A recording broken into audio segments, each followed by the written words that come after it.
We're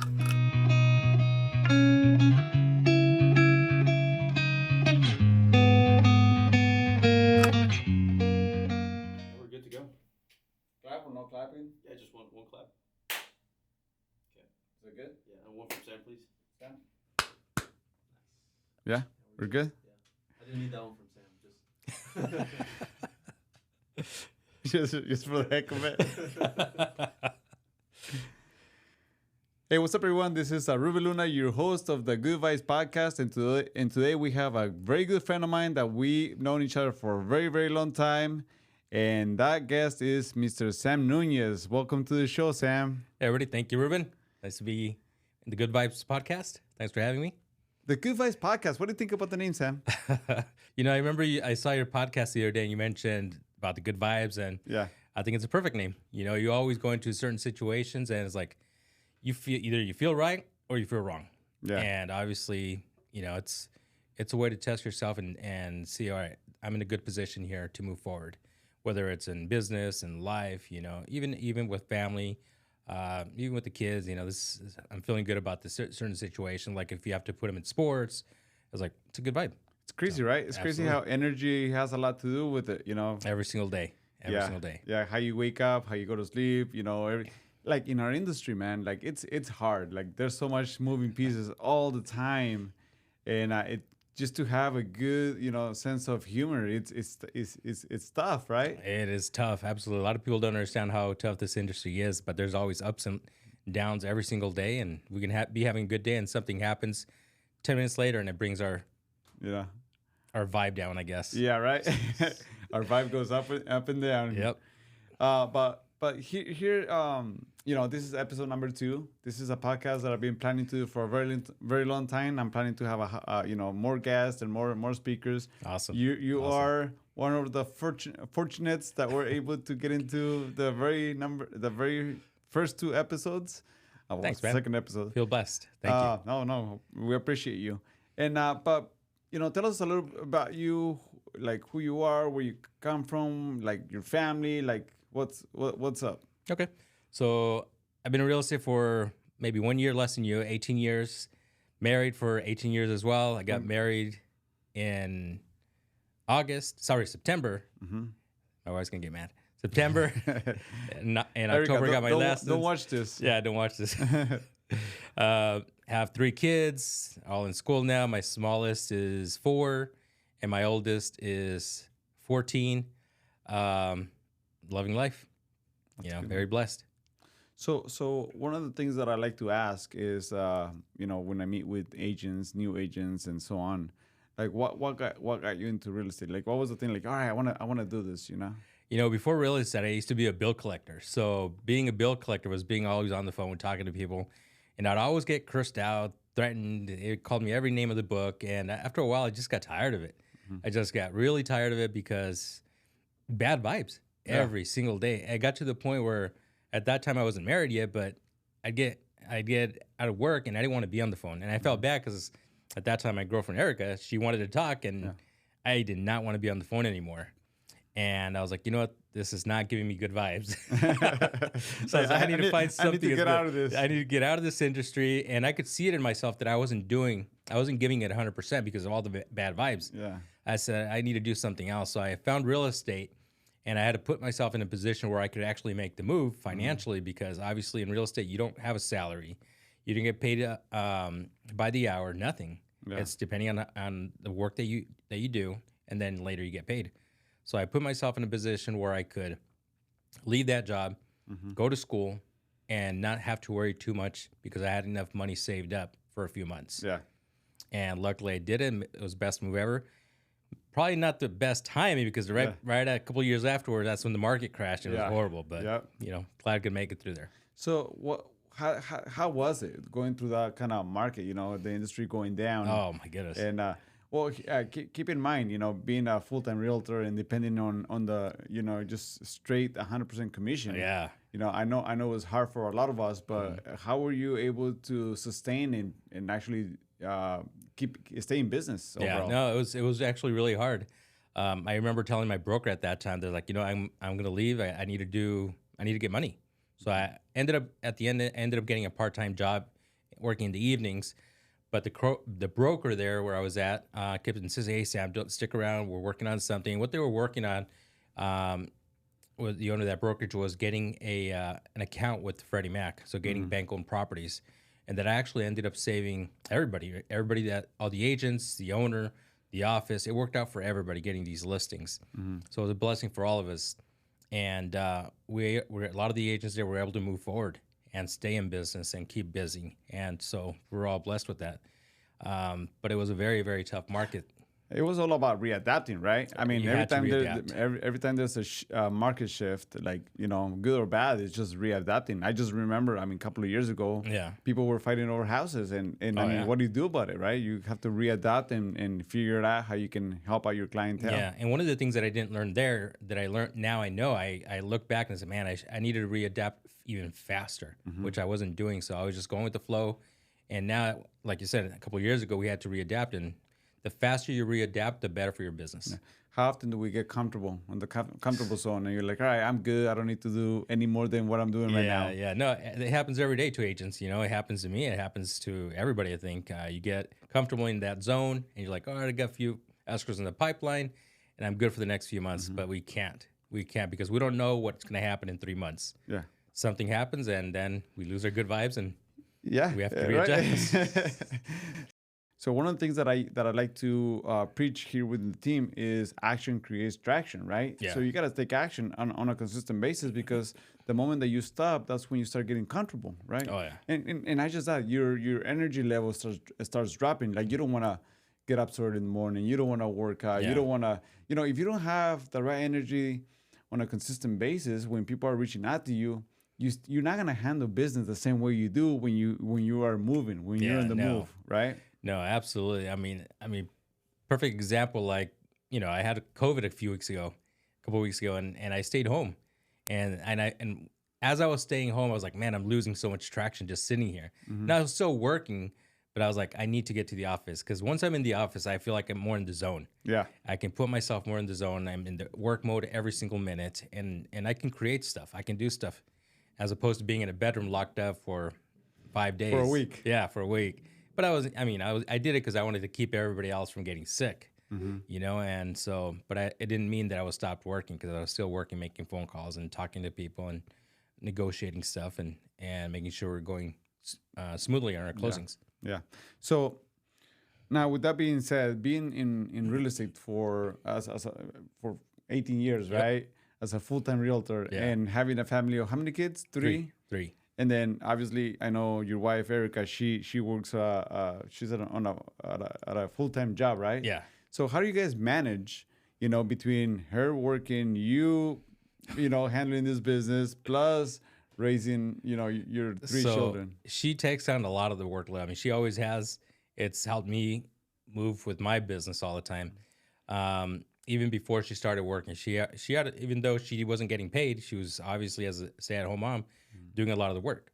Yeah. And like I say, she wasn't getting paid for this, but she took on a lot of responsibilities. When I wasn't there, when I couldn't be there for my kids, she was there doing events, taking out on the weekends, doing stuff with the kids, so they weren't just sitting there.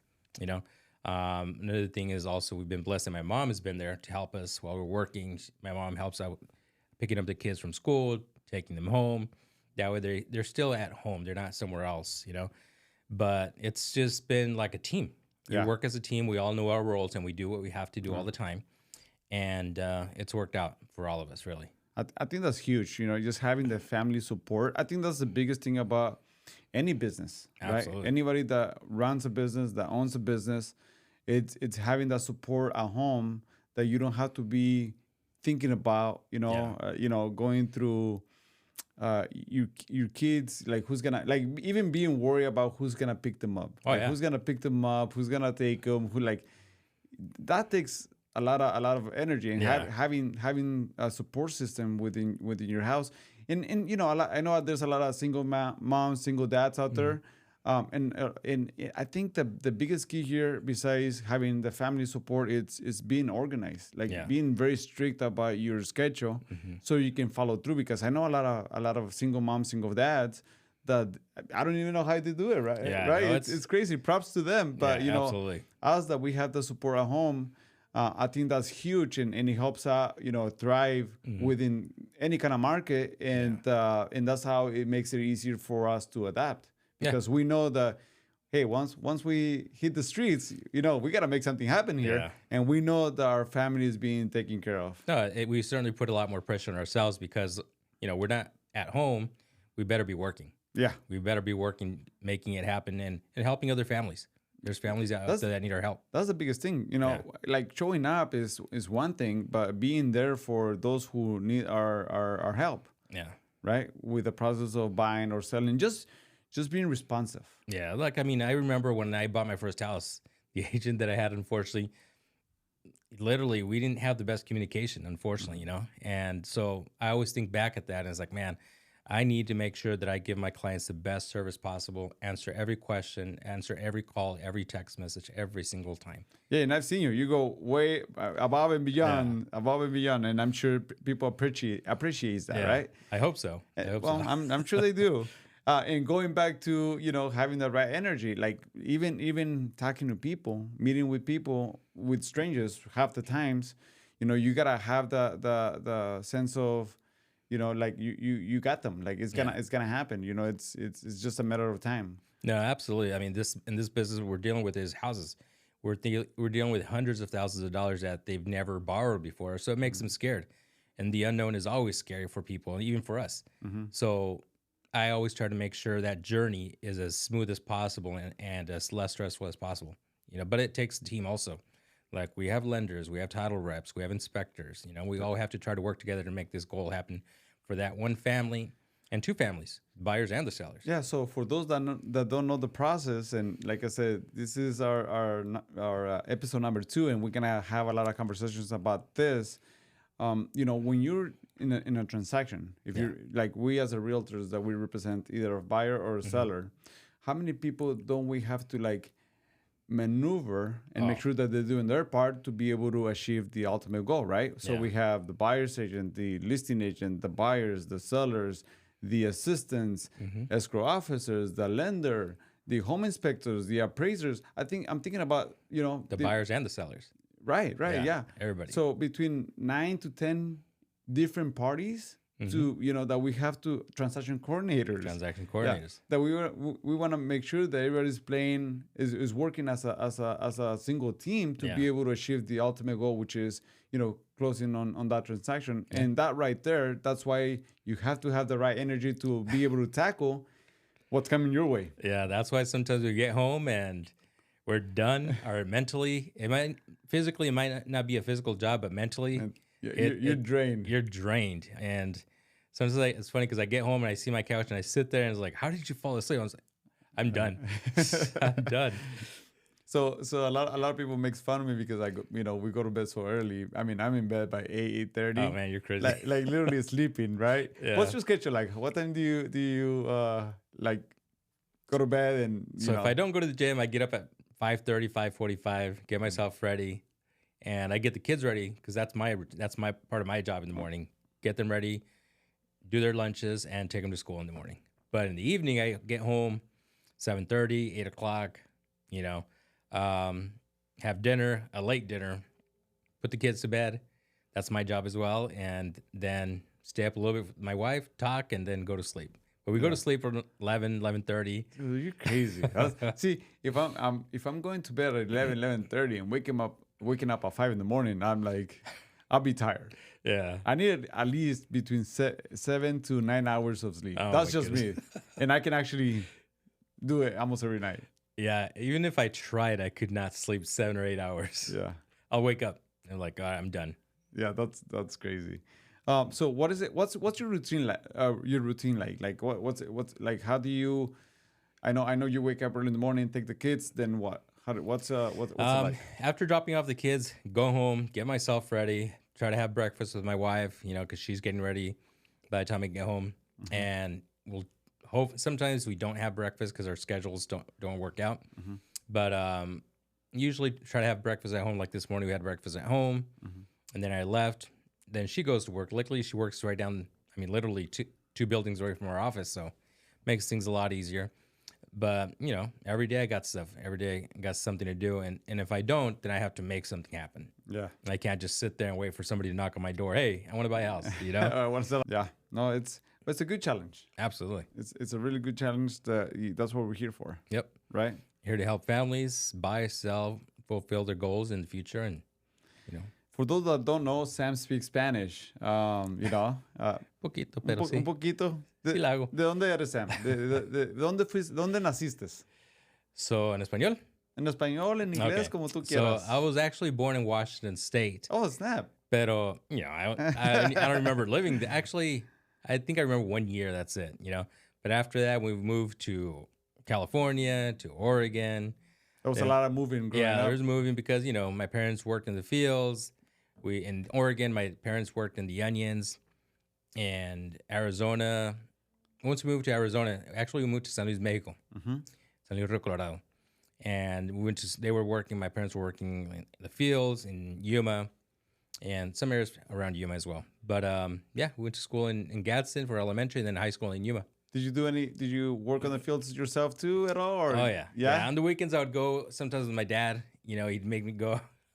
Sometimes like I didn't want to. It's like, that's my weekend, but nope, let's go. Dude, that's Then good. once I reached 16, 17, I think 18.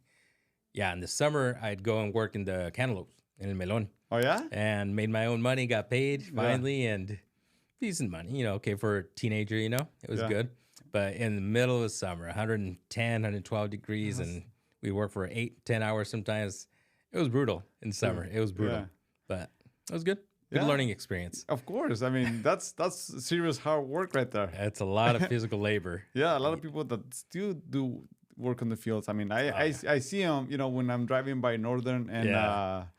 by the, what's it called? The Air Force? Yeah. Luke Air Force? Luke Air Force Base. Yeah, Luke Air Force Base. They have the flower fields. And I see the people like Especially in literally the summertime, picking it was so hard. It was so hard. So props to, you know, people that still does that do kind it. of job. Yeah, I know. That Yeah. still do it. It's really challenging, really difficult, really hard to get up early. Mm-hmm. I mean, my dad and I would get up at 2:30, I think 2:30 in the morning, and be out in the fields by 5:30, 6, and start working. And it was a lot of work. That's crazy. But with that being said, Sam, thank you for being part of our show. Oh, you're welcome. Right? My pleasure. Yeah, this is, you know, we're gonna have a few more coming up, and then I'm sure you're gonna be back again. I hope so. Hopefully, you accept our invitation. Absolutely. But Of course. before we end this podcast, you know, I like to ask, you know, agents like yourself that have been in the business for quite some time, like, what is it that you will tell yourself when you were starting as a realtor 18 years ago? What was the one thing you're like, man, I should have done this when I started real estate? That I should have done, not be complacent, always challenge yourself. You know, if you have nothing to do, there's always something to do. I see agents sometimes like just sit around, and I know that feeling, just sitting around and waiting for something to happen. No, nobody's gonna hold your hand and tell you, hey, we have no managers. We don't we're not W-2 employees. We're self-employed, so we have to make things happen for ourselves. If that's why I think joining a team is so important for especially new agents, because you're going to see other people doing stuff, and what you don't want to do is be left behind. You never want to be left behind, because eventually you're going to see those people celebrating because they're getting escorts, they're helping people, and if you're not doing anything, you're not going to like that. That's going to be a bad vibe. Right? It's gonna be a really bad vibe. That's going to be a bad vibe when you don't get paid. Yeah, exactly. Hey, Sam, so how people can find you? Like, if somebody wants to reach out to you, like, what's the best way to connect with you? They can find me on Instagram, on TikTok, on Facebook under my name, Samuel Nunez, or call me at, okay, give my number? Yeah. 602-653-6653. That is the real phone number, by the way. A lot of people's like, oh, that's not a real number. It is. What's the number again? 602-653-6653. There you have it. If you're looking to buy or sell here in Maricopa County, right? Yeah, For the most part. all of it. Phoenix, Arizona, and, you know, the Valley of the Sun. Andale. Sam, he's here within the team. He'll be happy to help. And if you don't want to work with Sam, don't worry about it. We got you. There's more agents here. There's a lot more agents. But call that number first. Yes. So, yeah. So, if they're looking for you on Instagram, Facebook, is it Sam Nunez, Samuel Nunez? or- Samuel Nunez, Realtor Samuel Nunez on Instagram. There you have it. Everyone, Sam, thanks again, man. Appreciate you. You're welcome. Thanks for Until having next me. time, I'll see you guys soon. Peace out. it.